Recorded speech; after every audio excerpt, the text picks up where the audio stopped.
Welcome to the Maureen Pound Show, where I interview cool business people and get some amazing insights. Today we have the awesome Patrick Bedford, who's a business associate and friend of mine, who is chairman of Tourism Central Australia. And he also runs Emu Run, which is one of the most successful tourism companies in Central Australia. He's a high achiever, amazing person, has some really great insights that he's going to share with you today. So welcome, Patrick. Good afternoon. Thank you. Oh, yes. Great introduction. Oh, thank you. So to jump in so that people get a feel for the sort of person that you are, do you want to share something quirky or interesting about yourself that we might not know? I like to kind of challenge the status quo. So things like ice baths, 0-degree ice baths, getting up early, really kind of doing things differently to everybody else. A lot of people think I'm a little bit crazy, but I just think it's the norm. And, I don't want to be doing the same thing as everyone else because I get the same results. So I like to change things up a bit. Excellent. And that's a great intro because that's what we're going to be talking a bit about today, changing things up, changing your mind, changing your body, really. So you do things differently, and you've got some extraordinary results from doing that in business and in life. So tell me about some of the things that you do differently. So I've set myself kind of over the last couple of years, a routine, which is not a set routine, it's a fluid routine. So it changes each week, it might change each day. I like to kind of keep it a bit, not the same stuff, so it's not consistently the same routine. So in the morning, I like to get up around 5, maybe at 4:30 in the summertime, go to the gym early in the mornings, which is my stable kind of get in there and get the body moving and get the body full of endorphins and keeps me fit and strong. I like that whole strong mentality. But outside of that, then I like to do Wim Hof breathing, meditation, ice baths, priming, that kind of stuff, incantations in the morning. And I'm lucky where I live in Central Australia, the sun comes up right in front of me in my backyard. So I love, each morning going, how am I feeling today? Today I'm going to try this, or on this day I'm going to try this, as well as my cycling for charity and stuff like that, which obviously Maureen, you've been on as well with me. So, all that kind of different things to keep the physiology moving along. Because for me, I'm a big believer in physiology over psychology. So get the body moving, and even if you're not in the best of mood, your mindset will change because of the physiology side of things. Yeah. So let's talk about some of those things. So let's delve deeper into, I love that, physiology versus psychology. So we're talking here about, is it about not getting so caught up in your brain? So tell me more about it. Yeah, definitely in the brain, because the brain can be your best advocate, but can also be your worst enemy when it comes to, like you'll wake up in the morning and your brain will go, oh, an extra 5 minutes would be great, an extra 5 minutes. And it just, you're listening to your brain, and sometimes the brain isn't there to support you. It's there to kind of go, yeah, you know what, you can have that extra 5 minutes, and then it turns into half an hour. So for me, it's when you set a goal, it's priming your body to be able to do that. So for me, one of the big things is sleep as well. So I track my sleep every night with a ring called the Oura ring. I haven't got it on me. I wear it at night times, but it tells me how much deep sleep and REM sleep and how many times I wake up during the night. So I always try and improve that, because the better your body's recovered and your mind is recovered with REM sleep and stuff, the better your day will be the following day. And of course, anybody who's on that, I'm fascinated on that. So what is the optimum? And like what's your average of like my average probably an hour of deep sleep. So deep sleep is when the body basically switches off and there's a disconnect. So your body paralyzes really. Thereby your body can go in and regenerate the muscles and the tissue. And if you've been training a lot, it builds that muscle as well. And then on the other side, you have the REM sleep. So REM sleep is good for obviously the brain. It's like a computer doing a hard drive, a defrag, putting things away, so that and you get the REM sleep, you're dreaming. So your brain is processing that like a computer would. And then you have the sleep in between. So there's light sleep, and you want more of the other two, but you need light sleep. And then you have waking. So I'm quite an active person in life anyway, but I'm also active in my sleep. So there's periods during the night where I'll wake up, and I try and push for less of those. So it's doing stuff before I go to sleep, like I wear these glasses. I got two different types of glasses I wear at nighttime. One are amber, which reduces about 40% of white light, so TV, phones, and that kind of stuff.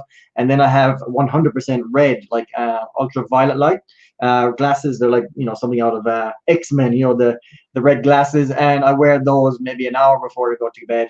So basically cuts out all white light, which allows the brain to go into a sleep kind of, melatonin's not being the sun is not switching on, or the light, because the light from your phone and TV and stuff is like daytime because of all these new lights we have. So when you change over, put the red glasses on, your body's like, okay, sun's down, it's time for the body to wind down now. So it's just not interrupting your pattern before you go to sleep. Right. And so, like you said, you got two glasses. I'm loving this. So when do you decide what glasses you're going to wear based on what's happening with the ring and you can see your data? Or is it you wear them at different times? How does it work? I wear the yellow ones from the say evening on. So maybe from 6 o'clock on, I'll wear those so when the sun is setting, I'll put them on. So you're kind of coinciding with the sun setting, less UV coming into the brain. And then maybe about an hour before I go to bed, I'll put on the red glasses, which basically stops all light. So you have to think back to, caveman times when we lived by day and night. So sun goes down, like the only thing you had was a fire, and that wasn't white light like we have today. So we still have a primitive mind and a primitive brain. So we have to, that's kind of the psychology behind that, is you're going by day and night, and some people are different. Don't get, like, I sleep, like at nighttime, I go into sleep. I'm in bed by 9 o'clock most nights, maybe 9:30 if I'm pushing it. Sometimes I'll fall asleep at 8. But I'm up at 5. So it's kind of my shifts. Whereas a lot of people might go to bed at 11 or 12 o'clock at night, but they don't get up till 8 a.m. So it's the same kind of cycle, but I like getting up really early before everybody else because I get a better start to the day. Yeah, great. So you've talked about sleep, and you've actually actively making sure you get better quality sleep by measuring it with the ring, and then also blocking out the light with the glasses. And you've also talked about getting up really early. I've seen some videos of you jumping into freezing cold water very early. So tell me about that. So it came from Wim Hof. So I came across Wim Hof about 2 years ago, and it kind of intrigued me. So the Wim Hof breathing was kind of in the cold showers. So I was doing cold showers at home during winter. In summer, it's not overly cold here, but in winter, they do get pretty fresh. So started with that, and then somewhere along the line, I connected with Wim Hof. The Wim Hof breathing is really cool. So you get to I can hold my breath for like 3.5 minutes sometimes on the back of the breathing, which is basically, you're trying to force extra oxygen into your body, and you create that kind of whole reaction in your system where you're trying to purge the impurities and, really kind of create those endorphins through your body.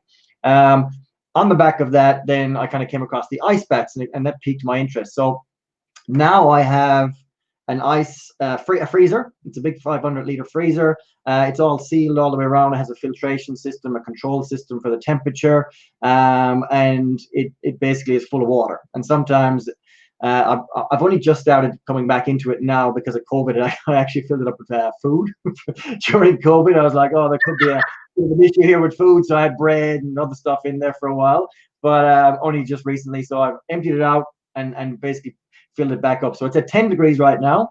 So over the next couple of weeks, I'll go 8, 6, 4, 2, and 0, back down to 0 degrees.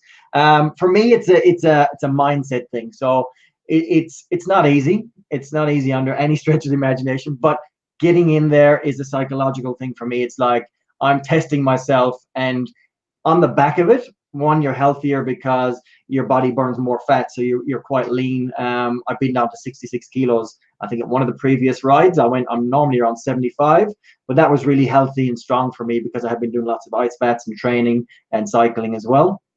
So that's really cool. So that's a bit of the ice bath. So it is a psychological thing. Yeah, great. So with the ice baths, so with the going down in temperature, is that like you might go 10 degrees one day and then 8 degrees the next day, or is it do you move down, or is it or what I'm really trying to do is get it at 2 degrees or whatever it is? When I'm back into the flow, it sits around between 0 and 2 degrees. So that's kind of where it sits. And at the end of the day, like, just getting back in is a 10 or 8, and that's fine. It's just to kind of get that flow happening. 4 degrees, 2 degrees, 0 degrees, it doesn't really make a difference. It's about the mindset. It's about, telling your mind that you can do this and you can step into that challenge. And I've had people come and try and do it, and they just can't, get the breath going. They just can't do it. It's a mind over matter. At the end of the day, you just got to not force yourself. That's not the point. When you go in, it's about relaxing the body. It's the total opposite. It's about teaching your body to relax in that environment. So it's the fight or flight. So the parasympathetic system, the brown fat activation heats the body up really quickly. So it's all of that kind of stuff together. And even at the end of each dip, so I stay in there for usually it's only 3 minutes I stay in, which is enough. At the very end, I always go under the water and lock my elbows into the side of the walls and count to 10 backwards. It's just that extra step. It's like, okay, before I get out, I have to do this as well, because normally the water sits around here. And it's just and for me, it's a mindset. And then basically when you get out of there, you get warmed up again. For the rest of the day, you're kind of on a bit of a high, because there's all this physiological changes going on in your body, hormones being released and stuff like that. So that's what I love about it. Okay, excellent. So just as an interest, I went swimming in the bay here last week. It's pretty cold, probably, not getting down to the temperatures that you're talking about. But like I got a headache when I put my head under. Like it just really affected me. Yeah, there's a mammalian reflex, I think, but it's also the top of the head, because it's very light skin. It does, and it's the same with a lot of people when they're starting out. The hands and the feet are the worst. So you have what they call shunt veins. So here in your hands and your feet, when you go into cold water, it cuts off the circulation to these instantly. So basically, it's bringing the water to the main part of the body, back to the heart, and keep the organs. So you have to relax the body to get the actual blood to come back to your fingers and hands. And that's the whole point, is you relax, so the parasympathetic system is not locking up all the the vital organs and only taking care of them. It's relaxing it. And the funny thing is, it actually turns warm. You're in 0 degrees and your body starts generating the heat to heat your body back up, and it becomes, honestly, it's a surreal feeling at 0 degrees looking out, and you feel warm and just content, Yeah. And I watched a documentary the other day, and the guy said, he was just swimming in very cold water, that his body actually craved it. Oh, yeah. So last year, before I stopped for a while, I was doing it daily. So it's something, it's an adrenaline thing as well. So obviously you're getting all that adrenaline in the body, the endorphins flowing. So it becomes a kind of a kick every morning that you set yourself. And it's a worldwide phenomenon. It's all over the world, in Eastern countries, in like Russia and Poland and all those kind of countries, they've been doing it for years. In the warmer climates like we have over here, it's not something we do a lot of, but cryotherapy has kind of brought more. I've done a little bit of cryotherapy, which I find is not as tough to do, because you kind of get in and it's 2 or 3 minutes you get out. But getting into an ice bath at 0 degrees, it is a mind game, and you have to kind of step up to the challenge and really push the boundaries of your physicality, but mentally for sure. Great. So we have a few viewers asking some questions, Patrick. Yep. So thanks, Tanya Conlon on LinkedIn. And she has asked, how long do you stay in the ice bath for? Around 2 minutes usually, but if I'm really kind of relaxed in there, I'll kind of stay to 3. I've had some guys come over and they've stayed in there for 5 minutes, which I thought they were a bit loopy when they were doing that, because the benefits are between 1 and 2 minutes. You have had the benefit of doing the actual getting in there and stuff like that. So physically, you've kind of hit the marker of where you need to be. Doing it to 5 minutes can bring other issues, because you might get hypothermia and stuff like that. So I normally stick 2 to 3 minutes, maybe 3.5 max, and that's enough for me, because beyond that point, there's no real benefit. Yeah, and this sounds like a silly question, but what do you do with the water afterwards? So the water is actually treated. So I use ozone treatment. So it's like a pool. It's a different kind of chemical. You put it in there. There's a filtration system, so that keeps filtering constantly when the pool when the bath when it's being chilled, because it's actually temperature controlled. So every time the temperature comes on, it actually cools down the freezer. So it's just constantly. And after a couple of weeks, you'll see it getting cloudy. I have a little a battery operated cleaner for the bottom for sand and stuff like that. People should have a shower before they get in. As well, if you're going to share it with other people. So yeah, I haven't come across anywhere in Australia where they do it as a commercial business, but the actual health benefits are phenomenal. They are actually really good for you. You burn a lot of energy from the body. So across here you have brown fat across your muscles, across your back as well. When you go in there, the brown fat immediately eats the white fat. So the white fat you'd have around your stomach or around your love handles, it instantly turns that into energy to heat the body up. So that's the fastest way of your body producing energy. Indigenous people around the world who have been sleeping outside for generations, and cold doesn't really affect them because they use the brown fat in colder times to sleep outside, and it keeps the body at the same temperature. And there's a lot of studies done around that as well. So we have it in Western society. It's not as strong in a lot of people because we live indoors and we in our cars and our air conditioning. So it's not as strong, but it turns back on very quickly with a bit of training. Wow, that's fascinating. So you've got it all set up. So if someone wanted to try it, for instance, some of the viewers today, what would you say would be the first step to take? You can download the Wim Hof app. It's free. There is an upgraded version for a couple of dollars, but it's quite detailed in there, and they've just done an upgrade to it. It's actually even better again. But I would start with cold showers. So you do your Wim Hof breathing, then you go and do like a little bit of a warm shower, then go cold for 30 seconds, warm for 30 seconds, cold, and you build up those cold showers to like 2 or 3 minutes. And then the next stage would be taking it from the cold shower to the ice bath at maybe 8 or 10 degrees and going down from there. When I go on holidays, sometimes I'll actually buy ice in a bag, fill it with water, put all the ice in there, hang it from the rafter, a couple of forks, and I'll stick it in the forks, and I'll have the really cold shower again across these areas here for the brown fat activation. So it's really intense, but it's something, like you said, people, once they get used to it, actually crave it. Excellent. And then, so you've talked about the ice baths. You've also mentioned being able to hold your breath and the breathing. So obviously this is not, we've all been, told about the power of breathing. Tell us a little bit about how it works for you. So I normally do 3 rounds usually. I don't go, like some people go 6, 10, 15, spend an hour at it. I just do the 3 or 4 rounds and I get out. In the app, it's actually got a very good walkthrough of all of that. But it's usually I start with 30 breaths. So it's not like forced massive breathing. It's and it's down to not pushing all the air out. It's just where your normal breath would stop. Do that 30 times. On the last breath, you let the air out to the normal breath and you stop.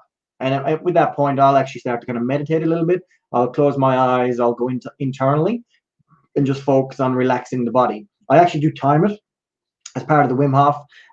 So usually in the first round, it'll be like 2 minutes. It'll hold my breaths. And it also depends on where you are mentally, because if you fully relax, then your body becomes relaxed. You use less energy while you're doing that. But if your mind is racing and stuff like that, you're not in the zone. So it's trying to calm down your mind. So then the second round, go straight into a second round, straight into a third round, and you're building up that saturation of oxygen in the blood and in the cells. And the idea is when you're holding your breath, your body starts using the oxygen in your body and starts cramming it into the cells because you've just supercharged your body. So there's a whole lot of science behind that, but Wim Hof will tell you a lot of information in that particular app around, how it benefits you. Excellent. And so I've got another question around the risks of this sort of stuff. So, are there risks to the ice bath? You mentioned hypothermia, which might be one. Is there risk to the breathing of hyperventilating? What sort of risks are out there and how do you mitigate them? Hypothermia, look, you got slow steps, start with the showers, get used to it. Again, you have to get your body used to this stuff.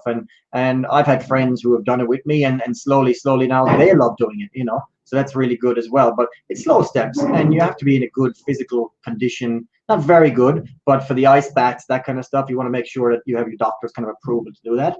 From the breathing side of things, I have passed out on certain times doing the breathing, just holding my breath, because when you stop, you have your CO2 and your oxygen are here. Now your body normally triggers to breathe on the CO2. So the issue is which one gets there first. So the trigger point is, am I going to pass out because I haven't got any oxygen, or is the body going to be forced to breathe because of the CO2? So if the oxygen gets to that point first, then you pass out, and then the CO2 comes up, and you breathe automatically anyway. It's our mammalian response, I think. Survival response. You're going to breathe. You can't, unless you hang yourself. You can't kill yourself from not holding your breath, for not breathing. So I have done it a couple of times, and it's been funny to watch back because I have done it in my backyard where the cameras are, and that's it's not something I recommend. It's just something that happened. And I've spoken to my doctor. We've got a good friend of ours, Dr. Henry Law, in Perth. and we've talked about it, and he explained about what happens, and there's no real risk, because your body will always force you back to breathing, regardless. It's the response of the oxygen versus the CO2. Excellent. And what effect does doing the breathing have on your overall well-being? Look, you've energized the body. You really kind of got the body energized. There's benefits from the ice bath point of view because you've supercharged your body with oxygen. The cells are primed. So when you get in, it actually helps you in the ice bath as well. So I forget the reasons behind it. It's been a while, but it does benefit you when going into the ice bath. A lot of people will find, and even to myself, I still hold my hands together at my fingers, because the water gets warmer quicker between, around your hands. I don't move a lot in the water, because when you start moving, the water cold, so you're kind of creating a barrier around yourself. People's feet is another hard one. So those are kind of things that, in the bath, you're going to have to just train yourself. So people will sit outside at home in a bucket of water with their hands in there, with their feet in there, just training the body to become used to little things like that, and then taking little baby steps. It's not a race. It's not a competition to get the longest breath. The health benefits is what you're going for in the longer term, and also the mental health benefits. People with schizophrenia, they use it as well for for really kind of focusing the mind, because when you're in there, you need to focus 110% on what you're doing, rather than your mind being randomly going all over the place, which is some of the psychological things with schizophrenia and stuff like that. So it really has a lot of health benefits that we're only scratching the surface on, I think, in Western science. Okay, beautiful. I'm loving it. So we've talked about a physiology over psychology, getting the body primed for the day. Tell us about, you've mentioned before to me about priming and incantations. I've heard of the terms, but I'm not really sure what they are. So usually I'll do priming after sunrise. So there's two different ways I do it. So I have a little trampoline in my backyard. It's in one of my little sheds. I bring it out, and I like it because, again, I'm lucky where I live. The ranges are behind me. The sun's coming up behind me, behind my house. So I'm very lucky like that. There's nothing but crown land or scrub, which is beautiful. So for me, I'll get on the trampoline. I'll do some breath work again. This comes from Tony Robbins. So I've been to some of the Tony Robbins stuff back in 6-7 years ago. Date with Destiny, Business Mastery, UPW, stuff like that. So it's a priming. It's getting some air into the lungs. You do it for about a minute, maybe. It's just sucking it in and blowing it out. Really, again, just oxygenating the body. And then after that, I go into a bit of thinking. So I will talk about, there's usually an incantation I use, which is, I've had it for years now, and it has 5 or 6 points I cover off. And it basically starts with, I, Patrick Bedford, here and now know that the purpose of my life is. And then I'll go through points. And in the kind of the level that I hold them the highest, so the first one would be my relationship with my wife, my relationship with my kids, my health, and my wealth, and my health, which has many aspects around gym, meditation, eating. So there's kind of a whole there's a few different things in that one. Then there will be as a leader in my business, and financial. So financial will be the last one, and it's the same kind of 5 or 6 I would constantly use. Sometimes I'll change it up and put some other words in there, but always the primary one will be my partnership with my wife, and the relationship we have there, and then the kids. So that I'm constantly focusing on what's important to me, not just letting my mind wander off. And a lot of people do that. They just have no direction in life. So I want to make sure I'm keeping on point of what's important in my life, which is family first, and then finances is actually the bottom of the list. Yeah, but it's still there. It's still there. So I do the incantation. So I'm doing that. I'm talking through that. At the end of that, then I'll go into a bit of a discussion around what is my top 3 things I'm going to do today, or what's my map for today. I'll do a bit of that.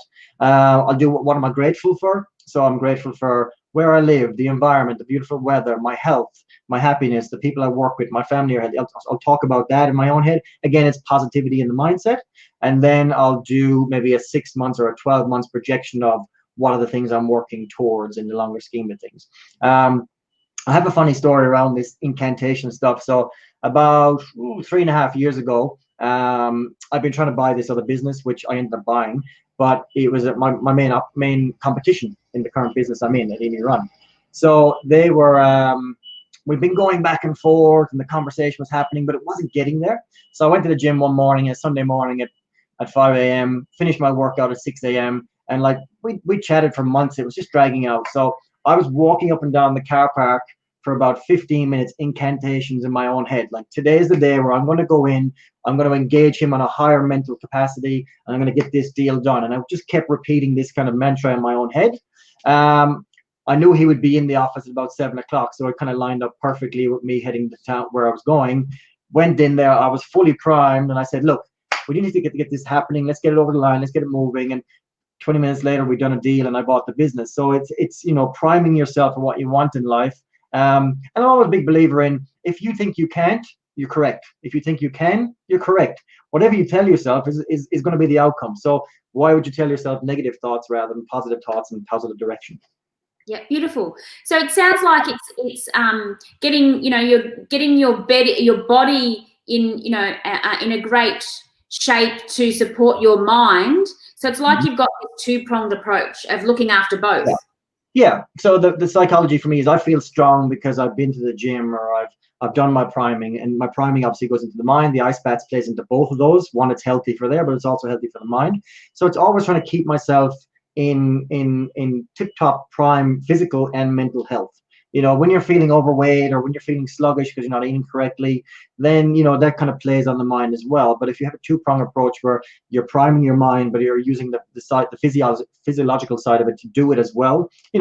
When you get up in the morning, first thing you do is you have a pattern of what you do. You get out of bed, you go brush your teeth, and I'm usually up and out the door within 12 minutes and at the gym within 15. I want to be there by this time. So I'll have my clothes at the end of the bed or just in the wardrobe, sitting there with the runners, the socks, my pants, my t-shirt, the bag is next to it. So it's boom, brush your teeth, wash your face, out the door, gone. So it's my time as well before my kids get up. So it's really just kind of setting my day up for the best start I can have and the best progress I can make. Yeah, great. And it sounds like a good example to set for your children too. Yeah, they do watch me, and I think my eldest boy, he's excited to come to the gym. He's been there once or twice, but he's not allowed at this age. He's still a bit young, but he's excited, and he's quite athletic and stuff like that. So they kind of see that thing, and I want to be able to set that target for them. That in life you put the best foot forward always. You don't let the doubts slip in there, and you just keep trying, keep telling yourself you can, because if you tell yourself you can, you can. If you tell yourself you can't, you can't. Simple as that. Exactly. And just one thing that's coming, one last question I've got is around the incantations and that process. It sounds like it is like so much to do. Do you do it every day? Like, how does it work? Realistically, instead of this, I'm going to do this, and I'm going to do this, and I'm going to do an ice bath a day, and then I'm going to do breathing, and then I'm going to do incantations, and then I'm going to do this. Yeah. Look, I'm only human, same as everyone else, so I can't do everything every day. So the gym is my standard, so I'll do Monday, Wednesday, Friday, Sunday at 5 a.m. I'll do those. And then when I come back, depending on what's going on, if I'm early or late, I'll do meditation. So I'll sit in the backyard, I'll do a bit of meditation, I might have a swim. So that might be it for that morning. Then another morning I'll come home and I'll sit out the back and watch sunrise, do the Wim Hof breathing. I may or may not do an ice bath, or I might jump on the trampoline. So I mix and match the mornings. And if I'm feeling tired and I don't want to go to the gym, I'm like, I actually react to my body, because my body is telling me, we're working really hard. I just need a little bit of an extra break. So this week on Wednesday, I was traveling, and I was going to go into the gym on Tuesday, but I was like, I'm feeling a bit tired. I'm going to be more tired if I do this on top of traveling for the next 2 days. So I'll just give my body a little bit of a break. And the thing is, you don't. A lot of people will think in their mind, going, I failed because I'm not. Well, no, it's not correct. On the way to your journey, if you're driving your car and you get a puncture, you get out and you fix the puncture and you keep going. You know what I mean? We're only human, and we're our own worst enemies in our own minds. And it's that little voice in your mind. I like to tell him to sit over there when I don't need him. Like, you can go sit over there. You're not required right now, because the voice is there to justify whatever you think. Yes or no, it'll justify that. So for me, it's not every day is the same. Some days it'll be a routine where I do once or twice a week, and other days it'll just be fluid. I'll sit in the ice tub and do that twice a week, or I might just jump on the trampoline. I might just go for a swim because I just want to relax with the kids when I get back from the gym. It's always different. Yeah. So it sounds like this real being kind to yourself as a human being. Yeah. Nobody will hold you to the highest account as you will yourself. So you're your own worst judge. You know what I mean? You hold yourself. And that's the way I am. In my own mind, I have to go, you know what? yeah, I get it that I'm not doing what I'm supposed to, or I said I was going to do, but it's okay. You know, don't judge yourself constantly. Just go, you know what, I'm just going to take a bit of downtime. Today I'm a bit tired, I'm just not going to do it. Or today I won't go to the gym, or today I'll have something that I wouldn't normally, like sugar. You know, sugar is one of my things I love, but I'm not drinking right now. And I drink Bundaberg rum and Coke. So I'm like, okay, I'm going to give it a break. I'm just going to take it easy. I may or may not drink. I'm thinking about going back to vegetarian for a while. So, you know, it's you just go with the flows. You know, we're only human at the end of the day. We're not robots. We're not machines. So don't be too hard on yourself. As long as you keep trying and pushing forward, that's the main objective. Excellent, excellent. Now, what I really, I love a lot about you, Patrick. You know, you've always just get on with life, and you really, say it how it is, and really give great advice. Now, I think that's been really pertinent for people at the moment because we're in a strange, unclear world at the moment with stuff going on. But you have a tourism business, and you've seemed to just get through. You haven't got many clients at the moment in the beautiful Northern Territory, and some amazing sights and experiences for people. So we'd just like to share as a final parting comment about a little bit about what people can expect when they go to the Northern Territory and how you can support them. Look, out here, it's absolutely beautiful scenery. It's getting back to nature, and that's what I love about Central Australia. Every day I wake up and I look at the landscape. It's just absolutely spectacular. And we got one of the, I think it was number 3, Lonely Planet voted Uluru number 3 in the world only just 2 days ago. One of the must-visit places. So we're very lucky. I'm very lucky to have this in my backyard. But the scenery out here and getting back to the land and just switching off the phone, letting your mind relax, and just take in the scenery and the animals that are out there. You see kangaroos, you'll see camels, brumbies, lizards, all that kind of stuff. That's what I love about this region. The scenery is spectacular, the sunrises, the sunsets. So when you come to Central Australia, it's different in every sense, as our slogan here in the territory. It is different in every sense. It's not man-made. It's most of it's natural. And that's what people really need to get back to. And I think a lot of people who have wanted to come to the Northern Territory and usually go overseas, well, in the next 12 months, the NT is the safest place in Australia, has been since the start of COVID. Next season, come and visit over summer. Like, it gets hot, but it's hot. It's not humid. It's a different kind of humidity to the tropics. So come and visit. Now is a good time over the next 12 months to get out and really see that backyard and tick it off the list. It is absolutely going to be spectacular out here next year. Yeah, beautiful. So the website to go to is emurun.com.au. Emurun.au. We do Airdrop, Kings Canyon, West McDonald Ranges, Palm Valley. We do private tours as well as shuttle services like the Desert Park and Larapinta Trail, which is one of the best trails in Australia for hiking. So we have all those kind of services moving around, around Central Australia for both Alice Springs and at Airdrop and Kings Canyon. And I do want to stress that the heat is different there. I spent several months there years ago in a car without air conditioning, with the windows down. But it wasn't this humid. It was this dry, beautiful heat. And I loved it, going to all the beautiful canyons and watering holes, and it's still a place where you can get away and not see people. Yes, and that's the thing. And I think it's Hannah just mentioned, or Dana. When you're on the road there is no internet. So what happens is you have to look up. You have to talk to the people next to you in the car or in the bus. You get to meet people. That's what the Outback is about. It's about landscape and connecting. It's not about FaceTime. It's not about Facebook. It's not about Twitter or Instagram. It's about connecting back to nature and letting your brain relax and having that refresher time. So when you go back, that this will be an unforgettable lifetime experience. And that's what it's all about now in this day and age, is getting those experiences you wouldn't normally get. The people sitting on the beach and stuff. That's great. You can do that anytime. Coming out here and seeing Uluru, it's a mystical place. It's absolutely special. Kings Canyon, Catajuda, Palm Valley, West McDonald, these are all gorgeous landscapes we have through Central Australia. So if you've ever wanted to come, the next 12 months is the time to come and visit. Okay, beautiful. So definitely recommend Patrick and his team looking after you. So just visit emurun.com.au. Thank you so much for joining us today, Patrick. You've given me some really great insights, and I'm very excited to head to the Northern Territory next year. No worries. Thank you for having me. Really appreciate it. Okay, great. Thanks, everyone. So there you have it. The amazing Patrick Bedford, who walks the talk, runs very successful business obviously very passionate about physical and mental health and being your best. So you can reach Patrick at Emu Run. If you're interested in getting extra support in your business so you can go off traveling in the Northern Territory, then contact us here at Global Teams. You can just go to globalteams.com.au and find out how you can get a great VA to support you in your business. That's all for me for another day. Thanks for joining us. Bye.